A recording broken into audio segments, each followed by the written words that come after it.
Hey Connor. Yeah, I'm making a video about you. Did you want to say hi to everybody?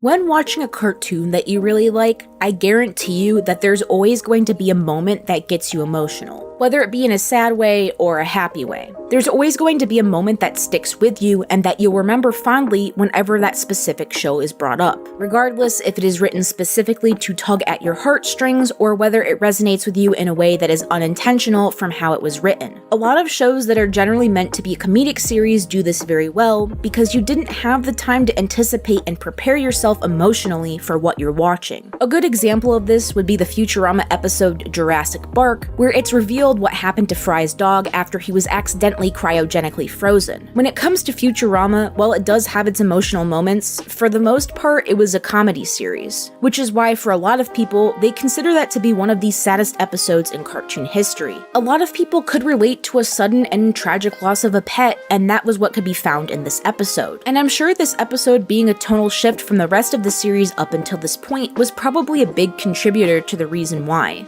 I had a similar experience with Amphibia. I'm pretty sure that this episode wasn't written to be emotionally charged, but it made me cry nevertheless. And that culprit was episode 4 of season 1, The Domino Effect. The episode starts off with Anne and Sprig finding and rescuing a caterpillar from a swarm of wasps.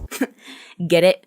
Caterpillar? Anyways, Anne decides that she wants to adopt the animal because it reminds her of her cat from back home, Domino. Because she's been stuck in the Amphibia universe for a while now, she's been incredibly homesick. And this is a theme throughout the series, but it does shine through in this episode in particular. She goes on about how her cat was irreplaceable to her, but then automatically goes on to say that she found a replacement in this caterpillar. She even names her Domino 2 in order to really rub in that she's Domino 1's replacement.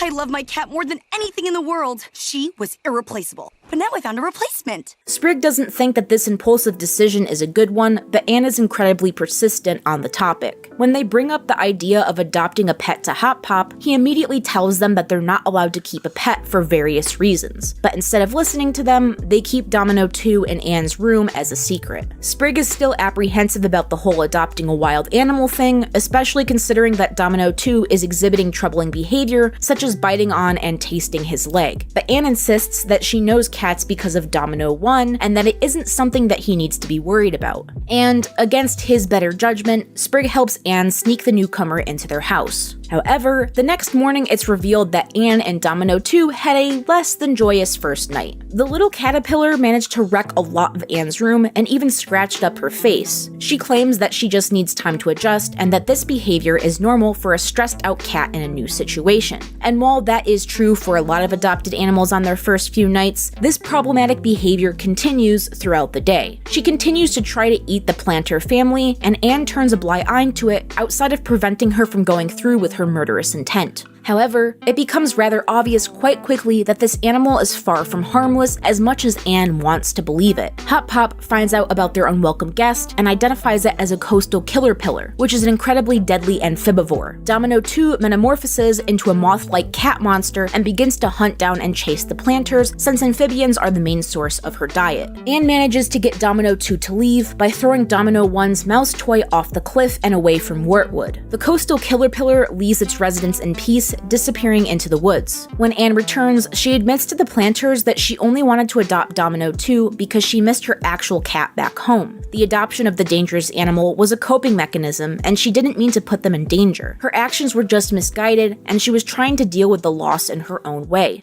I'm so sorry, you guys. I had no right to put you all in danger, no matter how much I missed my cat. I hope you understand. Hop Pop then goes on to cry about their last pet, Charlie Big Bottom, and how he misses him. It was a nice way to show that everyone deals with the loss of a pet differently. Throughout the episode, all he did was complain about the pet tarantula, but he then ends up showing that all of that complaining was just his way of coping with the loss of a pet that he was close to. The episode ends with Sprig giving Anne a homemade stuffed animal of Domino 2 to help her cope with not only the loss of the coastal caterpillar, but also the separation from Domino 1 back home. And that was a short recap of the Amphibia episode, The Domino Effect.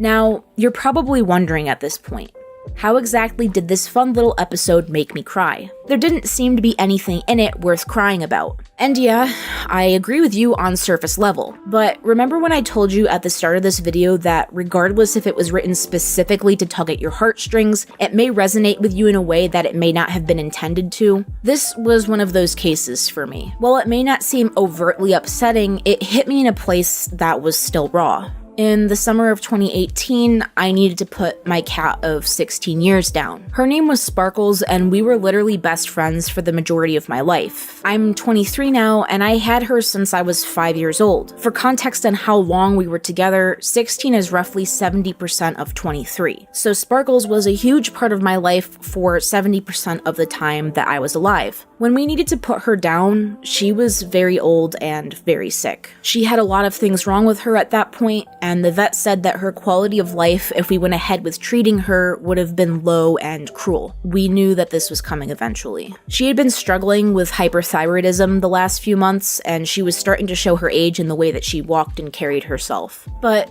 when we took her to the vet that night, none of us were expecting to be told that we would need to put her down right there and then before she continued to decline further into the week. And I'm not going to lie to you guys, that was one of the most difficult and heartbreaking decisions that I ever needed to make. It's not easy to make the decision to euthanize an animal, let alone one that's been your best friend for 16 years. But I knew that it was the best thing to do as much as I didn't want to let go. Holding on would have been a selfish thing for me to do, and in the end would have only caused her to suffer. And like Anne, even though she was no longer around, I refused to let go. Nothing seemed to fill the hole that her death left in my heart, and I felt incredibly empty for months following that day. Eventually, I decided that the only way to get over her death was to adopt another cat. I'm sure you see where I'm going with this by this point, but bear with me. Around 3 months following her death, I adopted a 3-month-old male kitten. Those of you who follow me on Twitter and are active in my Discord know all about this little gremlin child, but for those who don't, his name is Connor. Now, I love Connor very, very much, and he's the light of my life, but I didn't always feel so fondly of him. As much as I tried to justify myself getting a new cat so soon, and as much as I claimed I wasn't looking for a replacement, I knew deep down that's what I was looking for. I wanted a replacement for the cat that I had lost, and I wanted that pain and emptiness that she had left to go away. The logical part of my mind knew that there was no replacing Sparkles.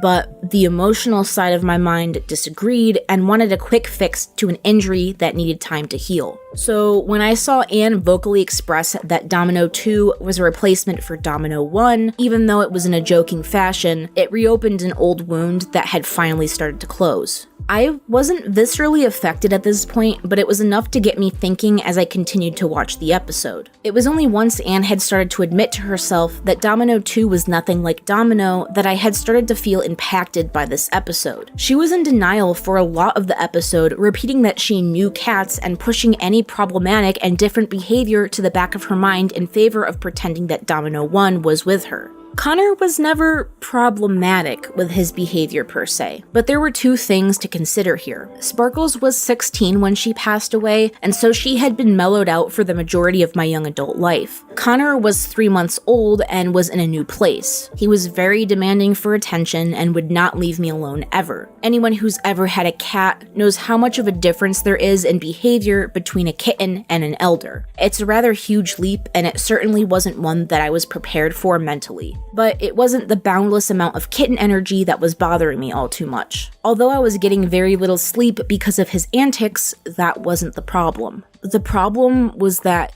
he wasn't Sparkles. While the two did have some similarities in their personalities, they were not the same cat, and they were never going to be. Sparkles was a lap cat, whereas Connor prefers to sit next to you rather than on you. Sparkles used to have an extremely loud purr. Connor's purr is so soft that you can only hear it if you put your ear next to his head. Sparkles liked her chin scratched, Connor likes his belly rubbed and will complain until you comply. There are a lot more differences between the two, both big and small. and that was the crux of the issue. Like Anne, I was desperately hanging on to my own version of Domino. Sparkles was my Domino 1, and Connor was my Domino 2. I was in denial when adopting Connor. I tried to justify that the reason that I was because I just wanted company while I was working alone from home, but my emotional side was also in denial over him being a different cat. Just like Anne was projecting her need for Domino's companionship onto Domino 2, I was projecting my older cat onto my kitten that I had literally just adopted. I went through a period where I was having intense adopter's remorse because it had really sunk in that I was never going to get Sparkles back, whether it be from the companionship in a similar cat or otherwise. It was really hard to accept that and to let go. The scene that actually got me to cry was when Anne let Domino 2 go by throwing the cat toy over the cliff and into the forest below. To me, this was also symbolic of Anne accepting the absence of Domino as well, since it was her toy that she was throwing away. She wasn't forgetting her cat by any means, but she was also letting go of the feeling that she needed to replace her. She accepted that things were the way that they were, and that there was no way to see her cat again, at least not right now. While the loss hurt, it was better than projecting onto an animal that was never going to be her cat in the first place. Domino and Domino 2 were both entirely different animals, and she would only hurt herself and others by continuing to make a comparison that wasn't there. I had figured out this message long ago, but that didn't stop it from hurting. Thankfully, I had eventually managed to push through the comparison phase and began to see what a wonderful cat Connor is all on his own. Sure, he's a little weird and has incredibly abnormal habits, but he's still my cat. He isn't Sparkles,